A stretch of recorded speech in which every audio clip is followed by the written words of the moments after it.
Dear students, ಇವತ್ತು ಈ ಒಂದು ರೇ ಆಪ್ಟಿಕ್ಸ್ನ ಒಂದು last part already theory complete ಆಗಿದೆ.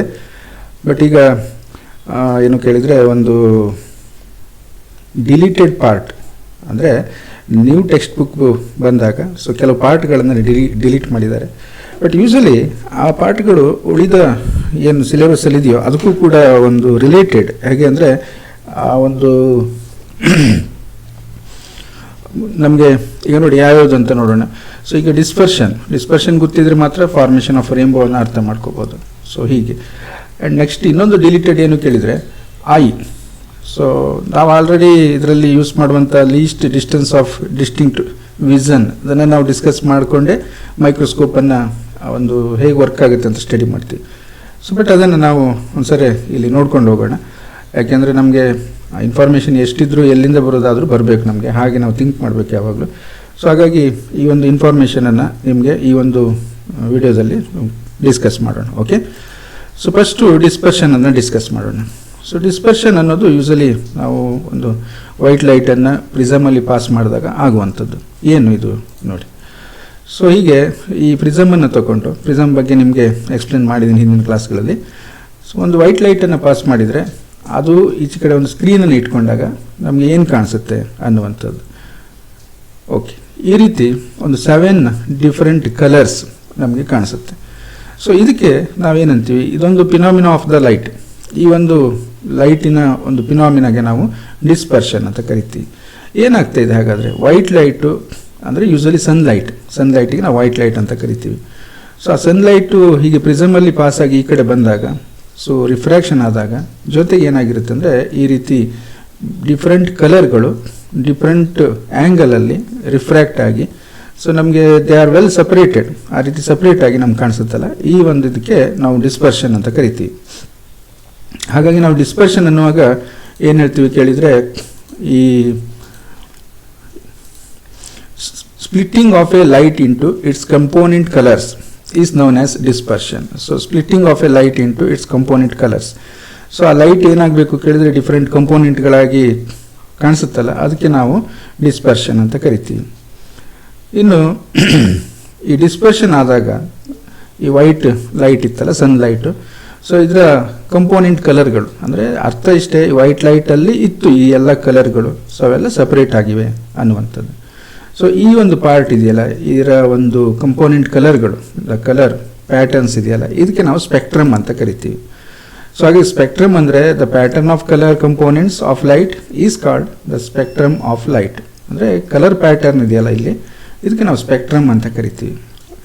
ಹಾಗಾದರೆ ಇಲ್ಲಿ ಏನಾಗ್ತಾಯಿದೆ ಡಿಸ್ಪರ್ಷನ್ದಲ್ಲಿ, ಯಾವುದೇ ಒಂದು ಕಂಪೋಸಿಟ್ ಅಂದರೆ ಬೇರೆ ಬೇರೆ ಕಲರ್ಗಳನ್ನು ಒಳಗೊಂಡಿರುವಂಥ ಲೈಟ್ಗಳು ಪ್ರಿಸಮಲ್ಲಿ ಪಾಸ್ ಆದಾಗ ಏನಾಗುತ್ತೆ, ಅದು ಸಪ್ರೇಟ್ ಆಗುತ್ತೆ.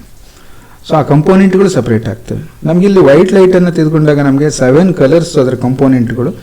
ಹಾಗಾಗಿ ನಮ್ಮ ಈ 7 ಕಲರ್ಸ್ಗಳನ್ನು ನಾವು ಏನು ಮಾಡ್ತೀವಿ, ಈ ವೈಟ್ ಲೈಟಲ್ಲಿ ಇರೋದ್ರಿಂದ ಆ 7 ಕಲರ್ಸ್ಗಳು ಸಪ್ರೇಟಾಗಿ ಕಾಣಿಸುತ್ತೆ ನಮಗೆ. ಅದನ್ನು ಒಂದು ವಿಬ್ಗಾಯರ್ ಅಂತ ಕರೀತಾರಲ್ವ, ಅಂದರೆ ಈ ಕೆಳಗಡೆಯಿಂದ ಹೋದರೆ violet, IndiGo, blue, green, yellow, orange and red, ಹೀಗೆ 7 ಕಲರ್ಸು ಕಾಣಿಸ್ತಾ ಇದೆ. ಇಲ್ಲಿ ನೀವು ಅಬ್ಸರ್ವ್ ಮಾಡಬೇಕಾಗಿರೋದು ಏನು ಕೇಳಿದರೆ, ಈ ವೈಟ್ ಲೈಟ್ ಇದೆಯಲ್ಲ, ಸನ್ಲೈಟು, ಇದೇನಾಗಿದೆ ಅಂದರೆ ವಿತ್ ಸರ್ಟನ್ ಆ್ಯಂಗಲ್ ಇನ್ಸಿಡೆಂಟ್ ಆಗಿದೆ. ಆ್ಯಂಗಲ್ ಆಫ್ ಇನ್ಸಿಡೆನ್ಸನ್ನು ನೋಡ್ಬೋದು ನಾವು ಇಲ್ಲಿ. ಬಟ್ ಇದು ಹೋಗ್ತಾ ಏನಾಗಿದೆ ಕೇಳಿದರೆ, ಈ ಎರಡನೇ ಸರ್ಫೇಸಲ್ಲಿ ರಿಫ್ರ್ಯಾಕ್ಷನ್ ಆಗುವಾಗ ಥ್ರೂಔಟ್ ದ ಮೀಡಿಯಮೇ ಇದು ಸಪ್ರೇಟ್ ಆಗೋಗಿದೆ.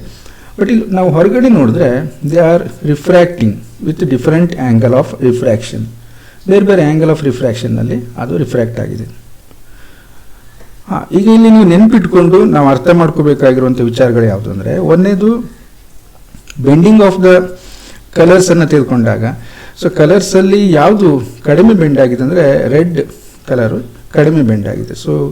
ಈ ಡಿವಿಯೇಷನ್ ನೋಡ್ರೆ ಗೊತ್ತಾಗುತ್ತೆ ನಿಮಗೆ, ಈ ರೆಡ್ ಆ್ಯಂಗಲ್ ಎಷ್ಟಿದೆ ಮತ್ತು ವೈಲೆಟಿಗೆ ಡಿವಿಯೇಷನ್ ಆ್ಯಂಗಲ್ ಎಷ್ಟಿದೆ ಅಂತ ನೋಡಿ.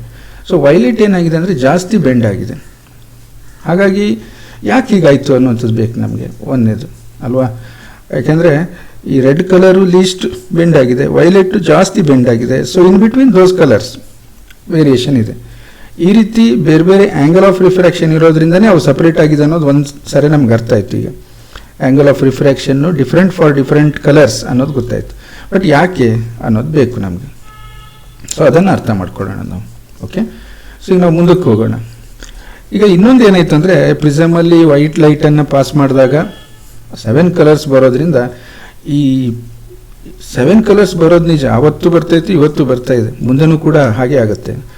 ಬಟ್ ಏನು ಥಿಂಕ್ ಮಾಡಿದ್ರು ಸ್ಟಾರ್ಟಿಂಗಲ್ಲಿ ಅಂದರೆ, ಈ ವೈಟ್ ಲೈಟ್ ಅನ್ನೋದಕ್ಕಿಂತ ಯಾವುದೇ ಲೈಟ್ ಪಾಸ್ ಮಾಡಿದಾಗ ಪ್ರಿಸಮ್ ಏನು ಮಾಡುತ್ತೆ, 7 ಕಲರ್ಸನ್ನು ಪ್ರೊಡ್ಯೂಸ್ ಮಾಡುತ್ತೆ ಅಂತ ತಿಳ್ಕೊಂಡ್ರು. ಅದಕ್ಕೆ ನ್ಯೂಟನ್ ಒಂದು ಎಕ್ಸ್ಪೆರಿಮೆಂಟ್ ಮಾಡ್ತಾರೆ. ಸೊ ಎಕ್ಸ್ಪೆರಿಮೆಂಟ್ ಮಾಡಿ, so colour is not produced by the prism itself, so it is the colours due to the composite light of the sunlight.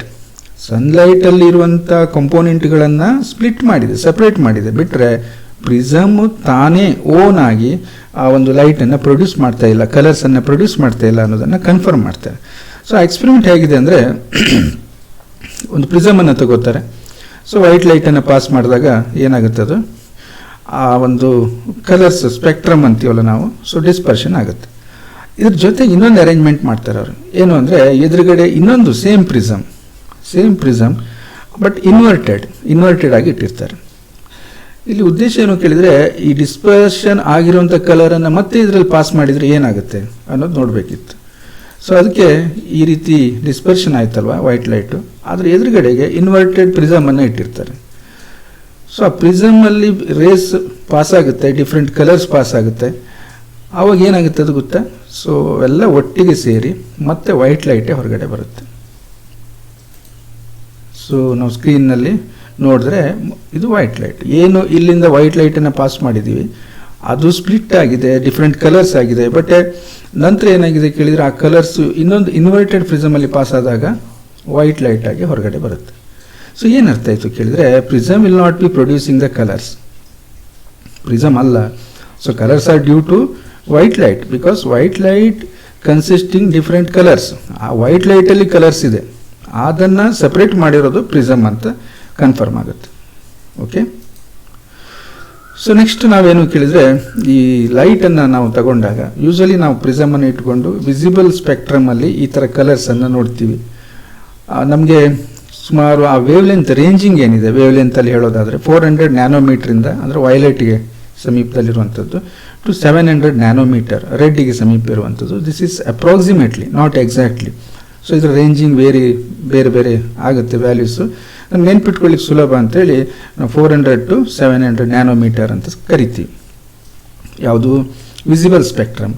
So ಉಳಿದ ಸ್ಪೆಕ್ಟ್ರಮ್ಗಳ ಬಗ್ಗೆ ನೀವು ಒಂದು ಯೂನಿಟೇ ಇದೆ ನಿಮಗೆ, ನೀವು ಅಲ್ಲಿ ಕಲಿತೀರೋದನ್ನು ಎಲೆಕ್ಟ್ರೋಮ್ಯಾಗ್ನೆಟಿಕ್ ರೇಡಿಯೇಷನ್ ಅನ್ನುವಂಥದ್ದು, ಎಲೆಕ್ಟ್ರೋಮ್ಯಾಗ್ನೆಟಿಕ್ ವೇವ್ ಅಂತ ಹೇಳ್ತೀವಲ್ಲ ನಾವು. ಸೊ ಅಲ್ಲಿ ನೀವು ಅದನ್ನು ಕಂಪ್ಲೀಟಾಗಿ ಕಲಿತೀರಿ. ಬಟ್ ಇಲ್ಲಿ ನಾವು ವಿಸಿಬಲ್ ಬಗ್ಗೆ ಮಾತಾಡ್ತೀವಿ. ಆಪ್ಟಿಕ್ಸ್ ಇರೋದೇ ವಿಸಿಬಲ್ ಲೈಟ್ ಮೇಲೆ ಅಲ್ವಾ, ಹಾಗೆ. ಸೊ ಈ ಡಿಸ್ಪರ್ಷನಿಗೆ ಹೋದಾಗ ನಾವು ಅಲ್ಲಿ ಮತ್ತೆ ಥಿಂಕ್ ಮಾಡೋಣ. Red light bends the least while the violet light bends the most. ಯಾಕೆ ಇದು ಜಾಸ್ತಿ ಬೆಂಡ್ ಆಯಿತು, ಇದು ಯಾಕೆ ಕಡಿಮೆ ಬೆಂಡ್ ಆಯಿತು ಅನ್ನೋದೇ ಒಂದು ದೊಡ್ಡ ಕ್ವಶನ್. ಯಾಕೆಂದರೆ ಎಲ್ಲವೂ ಲೈಟೇ ಅದು ಅಲ್ವಾ.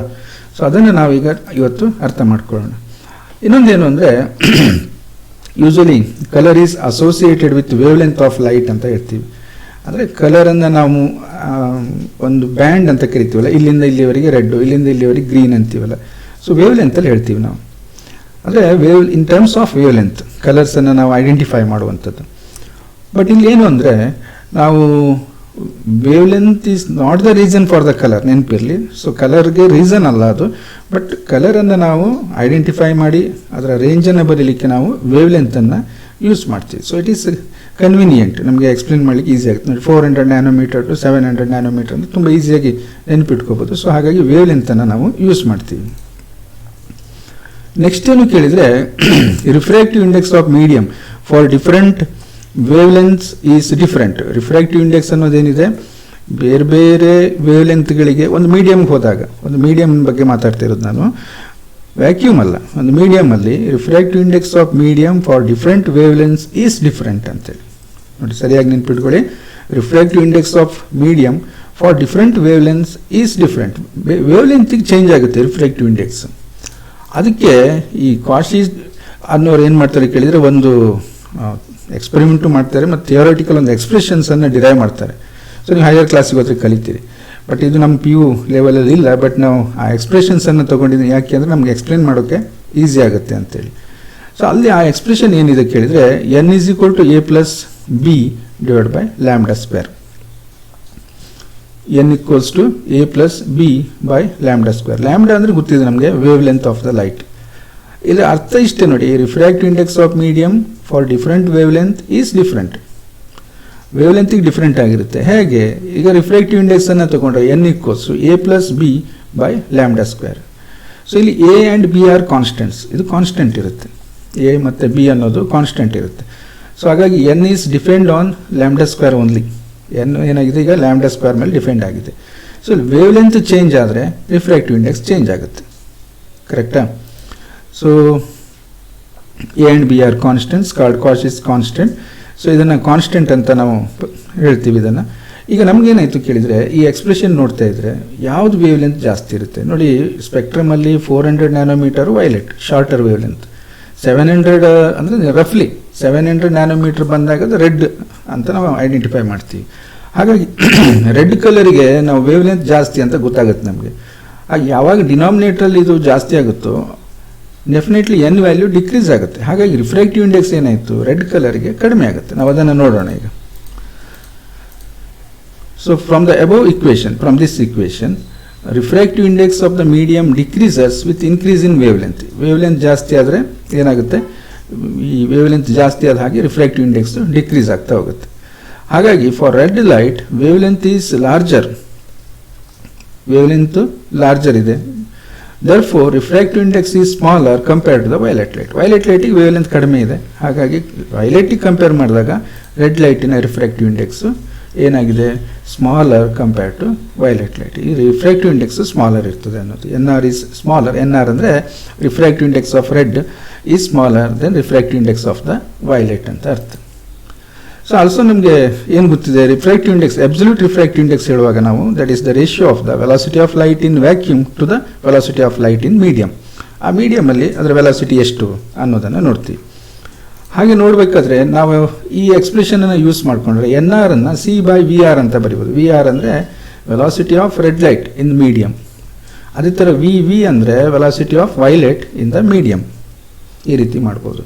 So usually NR is smaller than NV, therefore this C by VR is smaller than C by VV. C ಎರಡು ಕಡೆ ಸೇಮ್ ಇರುತ್ತೆ, ಅದನ್ನು ಕ್ಯಾನ್ಸಲ್ ಮಾಡ್ಕೋಬೋದು. ಏನಾಗುತ್ತೆ ನಮಗೆ, ಯಾವ ಎಕ್ಸ್ಪ್ರೆಷನ್ ಸಿಗುತ್ತೆ? So V V, this one comes this side, V V is smaller than V R. Violet ಲೈಟಿನ ವೆಲಾಸಿಟಿಯು ಕಡಿಮೆ ಇರುತ್ತೆ, ರೆಡ್ ಲೈಟಿನ ವೆಲಾಸಿಟಿ ಜಾಸ್ತಿ ಇರುತ್ತೆ ಅನ್ನೋದು ಅರ್ಥ ಈ ಎಕ್ಸ್ಪ್ರೆಷನ್. ಹಾಗೆ ಮಾಡಿದರೆ ಏನಾಯಿತು ಕೇಳಿದರೆ, ಒಂದು ಸೆಂಟೆನ್ಸಲ್ಲಿ ಹೇಳೋದಾದರೆ, red light travels faster then violet in a glass prism. Red light ಫಾಸ್ಟಾಗಿ ಬರುತ್ತೆ ವೈಲೆಟ್ಗಿಂತ. ಹಾಗಾಗಿ ಏನಾಯಿತು, ಡಿಸ್ಪರ್ಷನ್ ಆಗುತ್ತೆ. They are bending with different angles ಅನ್ನುವಂಥದ್ದು. ಓಕೆ, ಕ್ಲಿಯರ್ ಆಯಿತಾ ಇದು? Okay, fine. ಸೊ ನೆಕ್ಸ್ಟ್ ಇನ್ನೊಂದು ಇಂಪಾರ್ಟೆಂಟು ಡಿಲೀಟೆಡ್ ಪಾರ್ಟಲ್ಲಿ ಒಂದು ಐ ಅನ್ನುವಂಥದ್ದು. ಸೊ ಐ ಅನ್ನೋದು ಒಂದು ಆಪ್ಟಿಕಲ್ ಇನ್ಸ್ಟ್ರೂಮೆಂಟ್ಸ್, ಬಟ್ ಇದು ಒಂದು ಯಾರು ರೆಡಿ ಮಾಡಿರೋದಲ್ಲ, ಇದು ಗಾಡ್ ಗಿಫ್ಟ್. ನೇಚರಲ್ಲಿರುವಂಥ ಒಂದು ಬ್ಯೂಟಿ ಅಂದರೆ ಈ ಐ ಅನ್ನುವಂಥದ್ದು. ಸೊ ಬ್ಯೂಟಿಫುಲ್ ಆಪ್ಟಿಕಲ್ ಡಿವೈಸ್, ಭಾರಿ ಇದ್ರ ಬಗ್ಗೆ ನೀವು ತಿಳ್ಕೊಂಡಾಗ ಗೊತ್ತಾಗುತ್ತೆ ನಿಮಗೆ. ಸೊ ಈ ಐಸಲ್ಲಿ ಮೇನಾಗಿ ನಾವು ಬಯೋಲಾಜಿಕಲ್ ಆಗಿ ನಾನು ಮಾತಾಡ್ತಾ ಇಲ್ಲ, ಫಿಸಿಕ್ಸಿಗೆ ರಿಲೇಟೆಡ್ ಆಗಿ ಈ ಐಸಿನ ಸ್ಟ್ರಕ್ಚರ್ ಹೇಗಿದೆ ಅನ್ನುವಂಥದ್ದು. ಸೊ ಇಲ್ಲಿ ಔಟರ್ ಪಾರ್ಟ್ ಇದೆಯಲ್ಲ, ಇದನ್ನು ಕಾರ್ನಿಯಾ ಅಂತ ಕರೀತಾರೆ. ಸೊ ಇದು ಟ್ರಾನ್ಸ್ಪರೆಂಟ್ ಇರುತ್ತೆ. ನೀವು ಯಾರ್ದು ಕಣ್ಣನ್ನು ನೋಡಿದರೆ ಎದುರುಗಡೆ ಕಾಣಿಸುತ್ತಲ್ವ, ಅದು ಆ ಪಾರ್ಟನ್ನು ನಾವು ಕಾರ್ನಿಯಾ ಅಂತ ಕರಿತೀವಿ.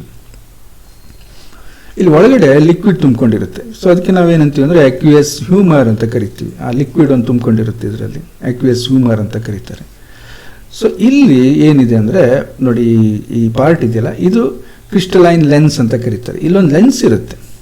ನಾವು ಇಷ್ಟೊತ್ತು ರೇ ಆಪ್ಟಿಕ್ಸಲ್ಲಿ ಲೆನ್ಸ್ ಬಗ್ಗೆ ಎಲ್ಲ ಕಲ್ತ್ಕೊ ಬಂದ್ವಲ್ಲ, but this is natural lens. Natural lens ಇದು. ಸೊ ಇಲ್ಲೊಂದು ಲೆನ್ಸ್ ಇರುತ್ತೆ. ಇಲ್ಲಿ ಒಂದು ಈ ಐರಿಸ್ ಅಂತ ಕರೀತಾರಲ್ಲ, ಇದೊಂದು ಡೈಫ್ರಾಗ್ಮಾ ಥರ ಇರುತ್ತೆ. ಡೈಫ್ರಾಗ್ಮಾ ಅಂದರೆ ಏನು, ಮಧ್ಯ ಹೋಲ್ ಇರುತ್ತೆ, ಸುತ್ತಲೂ ಕವರ್ ಆಗಿರುತ್ತೆ. ನೀವು ಸುಮ್ಮನೆ ಯಾವುದು ಕಣ್ಣು ನೋಡಿದರೆ ನಿಮಗೆ ಈ ಪಾರ್ಟ್ ಗೊತ್ತಾಗುತ್ತೆ. ಮಧ್ಯ ಒಂದು ಹೋಲ್ ಇರುತ್ತೆ ಇಲ್ಲಿ. ಸೊ ಆ ಹೋಲಿಗೆ ಏನಂತಂದರೆ ಪ್ಯೂಪಿಲ್ ಅಂತ ಕರೀತಾರೆ. So which allow the light. ಇದರಲ್ಲಿ ಲೈಟನ್ನು ಅದು ಎಷ್ಟು ಬಿಡಬೇಕು, ಎಷ್ಟು ನೋಡಿ, ಸಡನ್ನಾಗಿ ನೀವು ಕತ್ಲೆಗೆ ಹೋದಾಗ ನೀವು ನೋಡಬೇಕು, ನಿಮ್ಮ ಈ ಐರಿಸ್ ಏನಿದೆ ಇದು ಸ್ಟ್ರೆಚ್ ಆಗುತ್ತೆ, ಈ ಪ್ಯೂಪಿಲ್ ದೊಡ್ಡದಾಗುತ್ತೆ. ಅಂದರೆ ಇಂಟೆನ್ಸಿಟಿ ಎಷ್ಟು ಬೇಕೋ ಅಷ್ಟನ್ನು ಕಂಟ್ರೋಲ್ ಮಾಡುತ್ತೆ ಇದು, ಈ ಹೋಲು. ಸೊ ಫುಲ್ ಲೈಟಲ್ಲಿ ಇದ್ದಾಗ ಇದು ಸಣ್ಣದಿರುತ್ತೆ ಈ ಹೋಲು, ಗೊತ್ತಾಯ್ತಲ್ವ? ಹಾಗೆ ಈ ಲೆನ್ಸ್ ಏನು ಕೇಳಿದರೆ ಒಂದು ಬ್ಯೂಟಿಫುಲ್, ಯಾಕೆಂದರೆ ಇದಕ್ಕೆ ಈ ಸಿಲಿಯರಿ ಮಸಲ್ಸ್ ಅಂತಾರಲ್ಲ, ಬೋತ್ ಸೈಡಿಂದ ಅದನ್ನು ಸ್ಟ್ರೆಚ್ ಮಾಡಿ ಹಿಡ್ಕೊಂಡಿರುತ್ತೆ, ಎಳ್ದು ಹಿಡ್ಕೊಂಡಿರುತ್ತೆ. ಸಿಲಿಯರಿ ಮಸಲ್ಸ್ ಏನು ಮಾಡುತ್ತೆ ಕೇಳಿದರೆ, ರಿಲೀಸ್ ಆದಾಗ ಅಂದರೆ ಅದನ್ನು ಒಂದು ಟೆನ್ಷನನ್ನು ಕಡಿಮೆ ಮಾಡಿದ್ರೆ ಲೆನ್ಸ್ ಬಲ್ಜ್ ಆಗುತ್ತೆ. ಸೊ ಅದು ಬೇಕಂದಾಗ ಏನು ಮಾಡುತ್ತೆ, ಆ ಸಿಲಿಯರಿ ಮಸಲ್ಸು ಲೆನ್ಸನ್ನು ಹಿಡಿದು ಎಳೆಯುತ್ತೆ, ಸ್ಟ್ರೆಚ್ ಮಾಡುತ್ತೆ. ಸೊ ಆವಾಗ ತಿನ್ನಾಗುತ್ತೆ ಲೆನ್ಸ್. ಆದರೆ ಏನು ಮಾಡ್ತಾ ಇದೆ ಇಲ್ಲಿ ಹಾಗಾದರೆ ಸಿಲಿಯರಿ ಮಸಲ್ಸು, ಈ ಲೆನ್ಸಿನ ರೇಡಿಯಸ್ ಆಫ್ ಕರ್ವೇಚರನ್ನು ಚೇಂಜ್ ಮಾಡ್ತಾ ಇದೆ. ನಿಮಗೆ ಲೆನ್ಸ್ ಮೇಕರ್ಸ್ ಫಾರ್ಮುಲಾ ಗೊತ್ತೇ ಇದೆ, ರೇಡಿಯಸ್ ಆಫ್ ಕರ್ವೇಚರ್ ಚೇಂಜ್ ಆದರೆ ಫೋಕಲ್ ಲೆಂತ್ ಚೇಂಜ್ ಆಗುತ್ತೆ. ಓಕೆ, ಸೊ ಅದು ಹೇಗೆ ಏನು ಅಂತ ನೋಡುವ ನೆಕ್ಸ್ಟ್ ಇಲ್ಲೇನು ಅಂದರೆ, ಈ ಕಂಪ್ಲೀಟ್ ಈ ಪಾರ್ಟ್ ಇದೆಯಲ್ಲ, ಇದನ್ನು ರೆಟಿನಾ ಅಂತ ಕರೀತಾರೆ. ಸೊ ಸ್ಕ್ರೀನ್ ಇದ್ದಂಗೆ ಇದು ಸ್ಕ್ರೀನ್. ಸೊ ಇಲ್ಲಿ ಏನು ಮಾಡುತ್ತೆ ಹಾಗಾದರೆ, ಈ ಲೆನ್ಸ್ ಏನು ಮಾಡುತ್ತೆ, ಕನ್ವರ್ಜಿಂಗ್ ಲೆನ್ಸ್. ಸೊ ದೂರದಿಂದ ಅಥವಾ ಸಮೀಪದಿಂದ ಬಂದಿರುವಂಥ ರೇಸ್ಗಳನ್ನು ಕನ್ವರ್ಜ್ ಮಾಡಿ ಇಮೇಜ್ ಫಾರ್ಮೇಷನ್ ಮಾಡುತ್ತೆ ಇದು. ಸೊ ಇವೆಲ್ಲ ಒಂದು ಇಮೇಜ್ ಫಾರ್ಮೇಷನ್ ಆದಾಗ ಈ ಆಪ್ಟಿಕ್ ನರ್ವ್ ಅನ್ನೋದು ಇದೆಯಲ್ಲ, ಸೊ ಇಲ್ಲೆಲ್ಲ ರಾಡ್ ಮತ್ತು ಕೋನ್ಸ್ ಅನ್ನುವಂಥದ್ದು ಬರುತ್ತೆ. ಈ ಆಪ್ಟಿಕ್ ನರ್ವ್ ಏನು ಮಾಡುತ್ತೆ ಕೇಳಿದ್ರೆ, ಆ ಒಂದು ಸಿಗ್ನಲ್ಸ್ ಮಾಡಿಕೊಂಡು ಎಲೆಕ್ಟ್ರಿಕ್ ಸಿಗ್ನಲ್ಸನ್ನು ಬ್ರೈನಿಗೆ ಕಳಿಸುತ್ತೆ.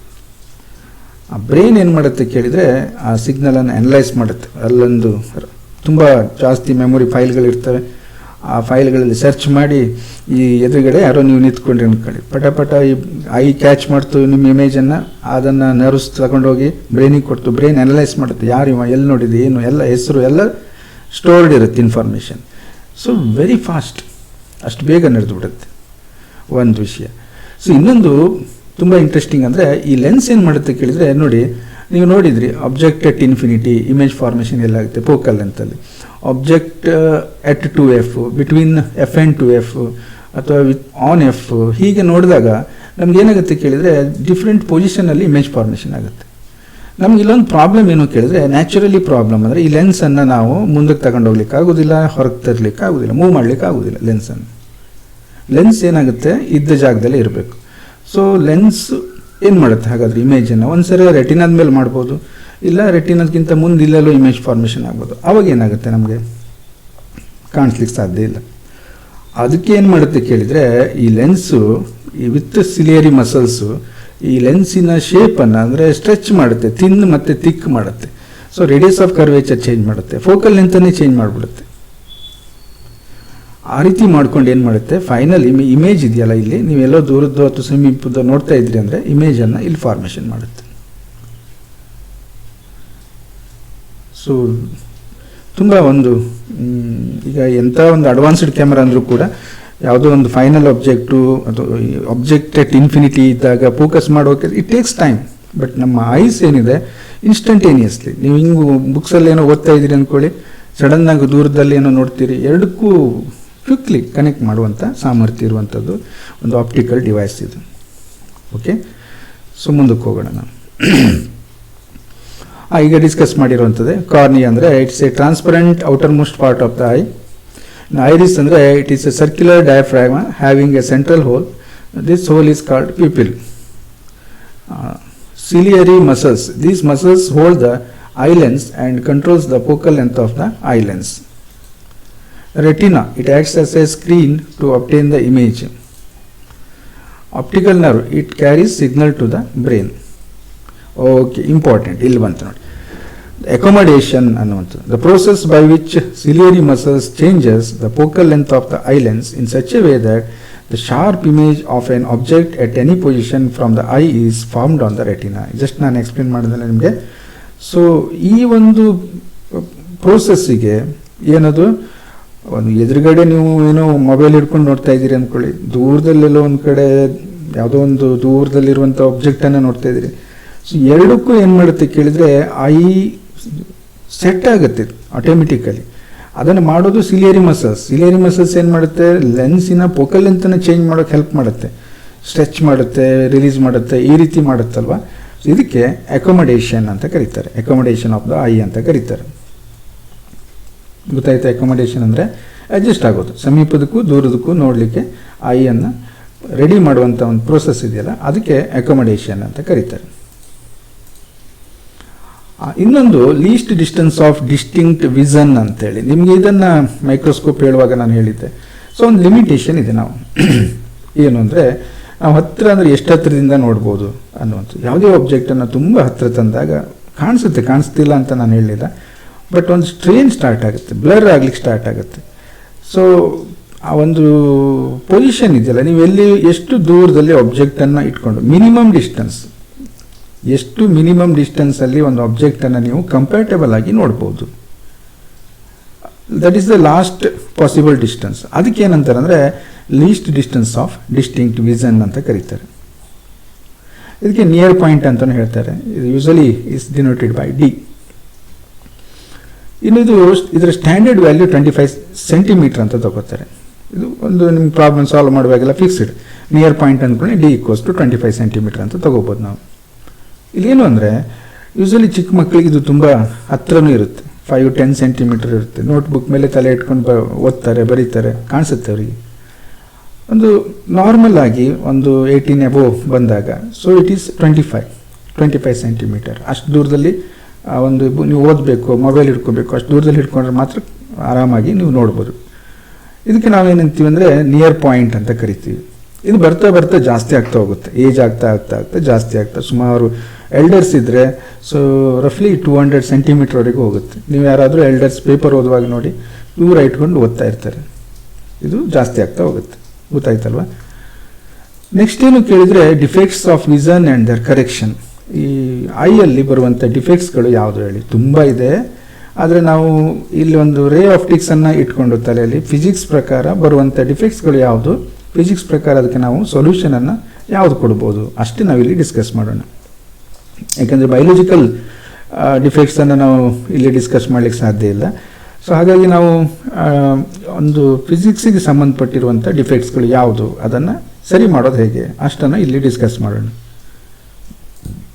ಮೊದಲನೇದಾಗಿ ಏನು ಅಂದರೆ, ಇದಕ್ಕೆ ನಿಯರ್ ಸೈಟೆಡ್ನೆಸ್ ಅಥವಾ ಶಾರ್ಟ್ ಸೈಟೆಡ್ನೆಸ್ ಅಥವಾ ಮಯೋಫಿಯಾ ಅಂತ ಕರೀತಾರೆ. ಎಲ್ಲ ಯಾವುದನ್ನಾದರೂ ಹೇಳ್ಬೋದು, ಮಯೋಫಿಯಾ ಅನ್ಬೋದು, ಶಾರ್ಟ್ ಸೈಟೆಡ್ನೆಸ್ ಅನ್ಬೋದು, ನಿಯರ್ ಸೈಟೆಡ್ನೆಸ್, ಎಲ್ಲ ಹೆಸರುಗಳಿಂದ ಕರೀತಾರೆ. ಇಲ್ಲಿ ಏನಾಗುತ್ತೆ ಅಂದರೆ, an eye is said to be short sighted or myopic if it can see near objects clearly but is unable to clearly see distant objects. ಈ ಕ್ಲಿಯರ್ಲಿ ಅನ್ನೋ ವರ್ಡ್ ಮಧ್ಯೆ ಸೇರಿಸ್ಬೇಕು ಮಕ್ಕಳೇ. ಅದು ಕಾಣಿಸೋದಿಲ್ಲ ಅಂತಲ್ಲ, ಕಾಣಿಸುತ್ತೆ.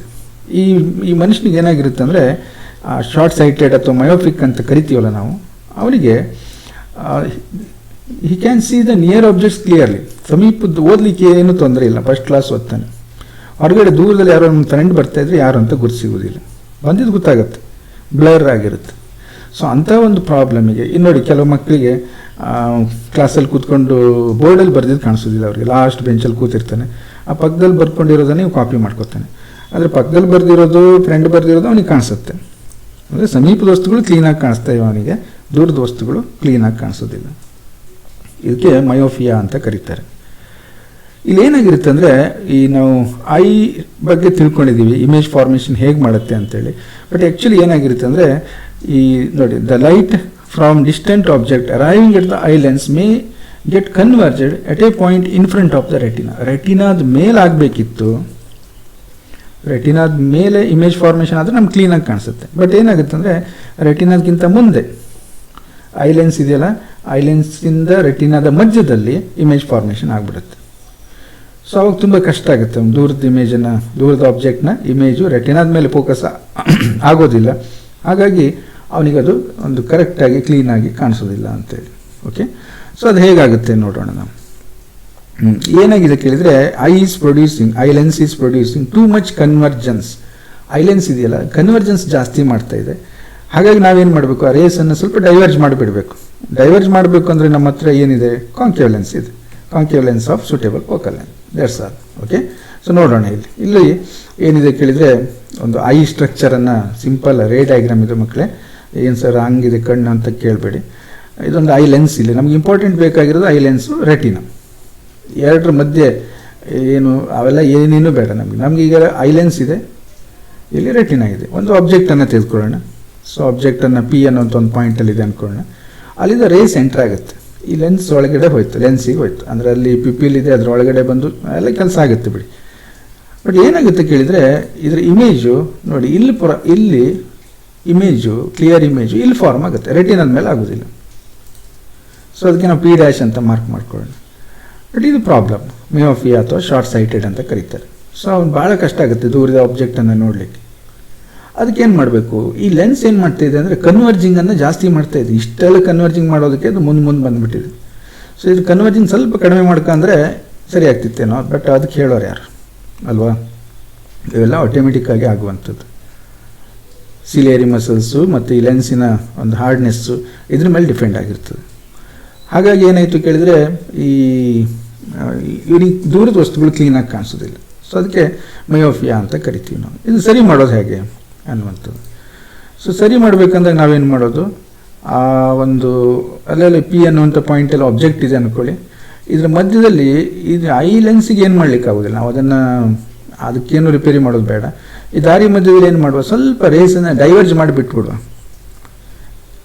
ಇದು ಕನ್ವರ್ಜ್ ಮಾಡೋ ಪ್ರಾಪರ್ಟಿ ಕನ್ವರ್ಜ್ ಮಾಡ್ತಾನೆ ಇರ್ತದೆ. ಸ್ವಲ್ಪ ಇನ್ನೂ ಡೈವರ್ಜ್ ಮಾಡಿದರೆ ಏನಾಗುತ್ತೆ, ಇಲ್ಲಿ ಬಂದು ಕರೆಕ್ಟ್ ಇಲ್ಲಿ ಕನ್ವರ್ಜ್ ಆಗುತ್ತೆ. ಸೊ ಅದಕ್ಕೆ ನಾವು ಒಂದು ಡೈವರ್ಜಿಂಗ್ ಲೆನ್ಸನ್ನು, ಕಾಂಕೇವ್ ಲೆನ್ಸನ್ನು ಯೂಸ್ ಮಾಡೋಣ.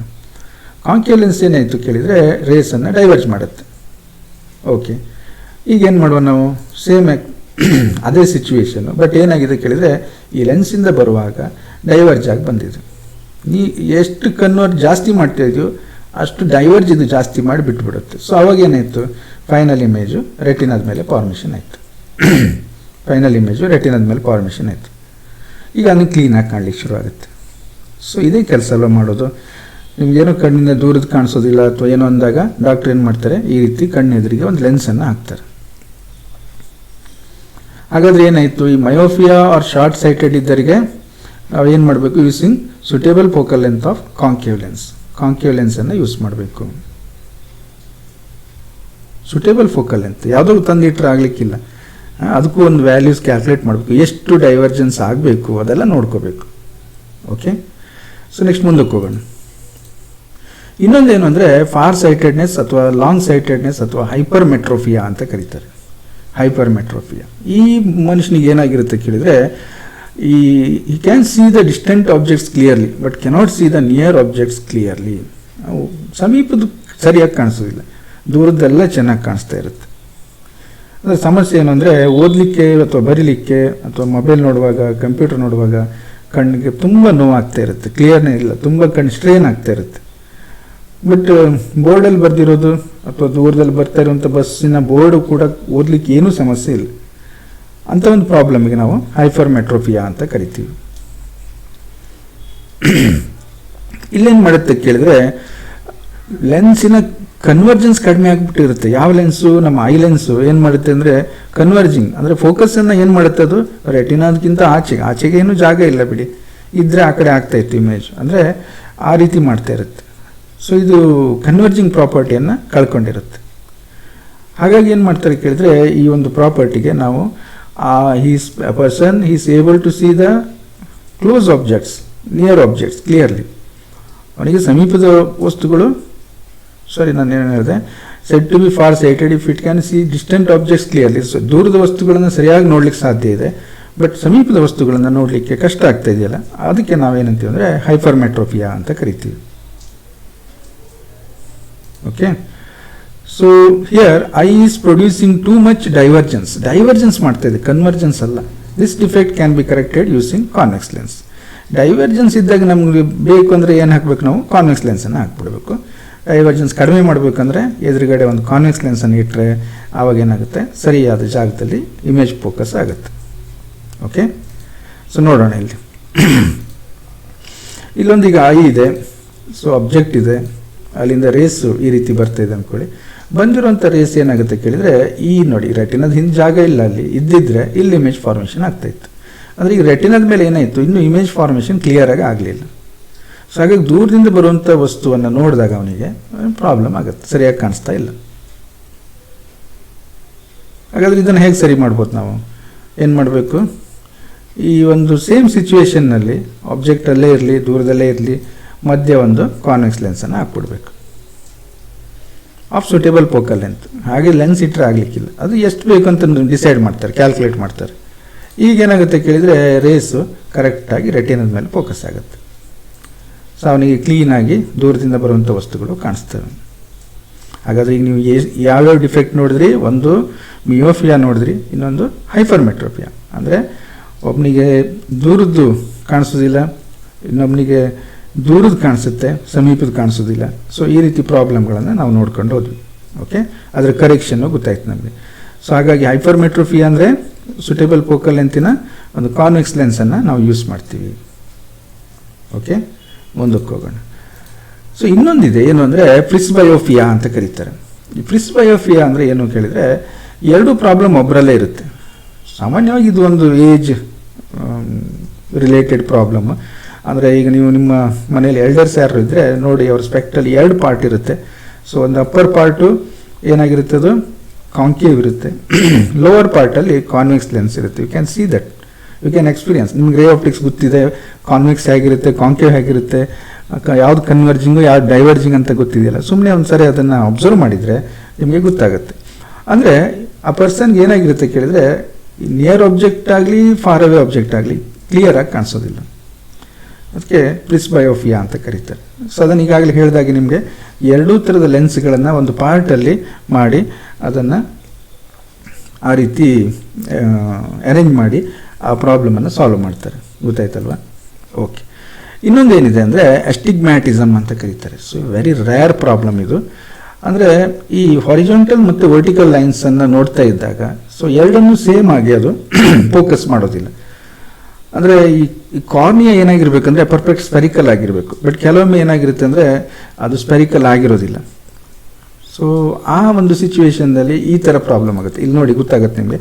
ಸೊ ಈ ರೀತಿ ಒಂದು ಈ ಆಬ್ಜೆಕ್ಟನ್ನು ನೋಡ್ತಾ ಇದ್ದರೆ ಅವನಿಗೆ ಏನಾಗುತ್ತೆ ಕೇಳಿದರೆ ಅದು ಈ ಥರ ಕಾಣಿಸುತ್ತೆ ಡೆಫಿನೆಟ್ಲಿ.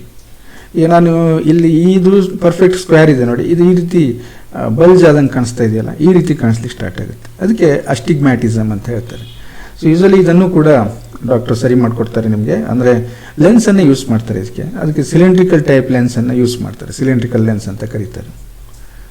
ಸೊ ಹೀಗೆ ಇಷ್ಟು ಏನು ಕೇಳಿದರೆ ಐಗೆ ರಿಲೇಟೆಡ್ ಸ್ಟ್ರಕ್ಚರ್ ಆಯಿತು, ಅದರ ಡಿಫೆಕ್ಟ್ಸ್ ಆಯಿತು, ಅದರ ಕರೆಕ್ಷನ್ ಆಯಿತು. ಇನ್ನು ಪ್ರಿಸ್ಬಯೋಫಿಯಾ ಅನ್ನೋದು ಬೋತ್ ಎರಡೂ ಆಗುವಂಥದ್ದು. ಸಮೀಪದ ವಸ್ತುಗಳು ಸರಿಯಾಗಿ ಕಾಣಿಸೋದಿಲ್ಲ, ದೂರದ ವಸ್ತುಗಳು ಸರಿಯಾಗಿ ಕಾಣಿಸೋದಿಲ್ಲ ಅಂಥ ಒಂದು ಪ್ರಾಬ್ಲಮಿಗೆ ನಾವು ಪ್ರಿಸ್ಬಯೋಫಿಯಾ ಅಂತ ಕರಿತೀವಿ.